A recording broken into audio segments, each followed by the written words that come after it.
Have you ever glossed a blonde and watched it go darker right in front of you? Let's talk about why that happens. In this episode, we're breaking down why toners go darker than expected and some of the main causes and reasons. What's actually happening inside the hair and how to stop it before it happens. Hello and welcome. My name is Borla, full-time hairstylist, salon owner, and educator, and welcome to today's episode. Point one is the hair structure and why the hair was too porous. So why this happens. Blonde hair is structurally empty. When lightener removes pigment, it leaves space in the hair shaft or the cortex. Porous hair absorbs faster, deeper, and more aggressively than healthy hair. Toners are still oxidative color. When they hit porous hair, pigment molecules rush in and expand, quickly filling the empty space. This creates a darker result, even when the shade itself is light. So in the salon or behind the chair, this could look like the ends go smoky almost immediately. Toner looks fine at 2 minutes, but might look very heavy by minute 8.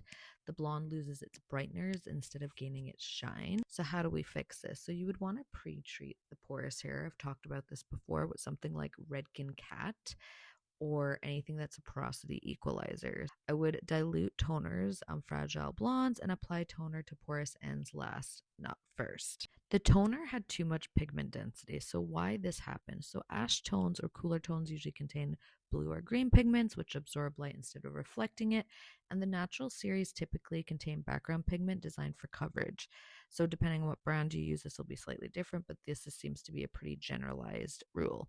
When these are used on blondes, especially porous blondes, the hair becomes overfilled with that pigment, which drops the depth and kills the brightness. So this could appear as a blonde looking flat instead of glossy, an ash toner reads deeper than expected, or naturals might look like a muddy highlight.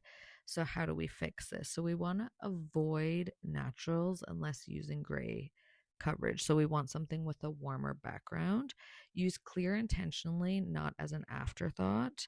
So this will help dilute the pigment weight. Choose reflect tones over heavy ash. So again, this will depend on your end result, but it could be appearing darker because of this. So what's interesting with pigment weight as well, and we just want to keep this in mind, the pigment weight at a level 9G, we'll say in Redken Shades EQ, is less than a 6G.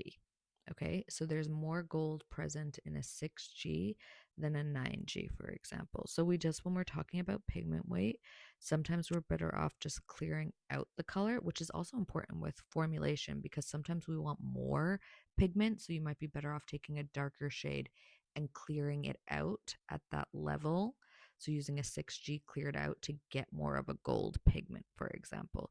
So this is a really good tool to just have in your back pocket to understand the weight that the pigment carries in formulation.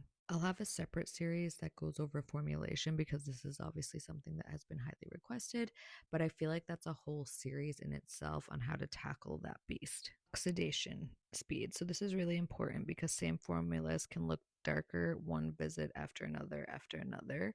So why this happens? So lower developer slows oxidation, allowing more pigment to settle before it fully expands. This increases deposit and makes toners sometimes read darker if there's like the porosity, etc., etc. So behind the chair would be like the same formula looks darker one visit after the other. We also know that color on top of color doesn't get lighter, it just gets darker. Toner grabs more than expected despite the same level. And so how you would fix that is stop defaulting to the lowest level.